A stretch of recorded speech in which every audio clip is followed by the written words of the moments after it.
একটি দুর্ঘটনা সারা জীবনের কান্না। এমনই এক দুর্ঘটনার শিকার হয়েছেন পিরোজপুর জেলার নজিরপুর উপজেলার দিনমজুর মোহাম্মদ ইমরান শেখ। ঘূর্ণিঝড় বুলবুলে ভেঙে পড়া গাছ কাটার কৃষাণ দিতে গিয়ে এক ভয়াবহ দুর্ঘটনার শিকার হন তিনি। সবশেষ পঙ্গুত্ব বরণ করেন। ঈদের বাকি আর মাত্র দুদিন। অবুঝ দুই শিশুকে কিনে দিতে পারেননি কোনো নতুন পোশাক, কেনেননি এক প্যাকেট সেমাইও, জোটে না ঔষধের টাকাও। প্রতিদিন ঔষধের জন্য গুনতে হয় 500 টাকা। তাই সরকার সহ বিত্তবানদের কাছে সহায়তা চেয়েছেন এই পরিবারটি।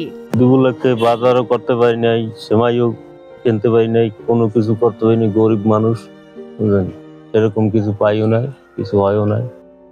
আমাকে কেউ যদি ঈদের জন্য কিছু সাহায্য করেন, পোলা ফান্ডে কিছু দিতে পারি বা একটু সেমাই কিনে খাইতে পারি বাচ্চা কাচ্চা নিয়ে।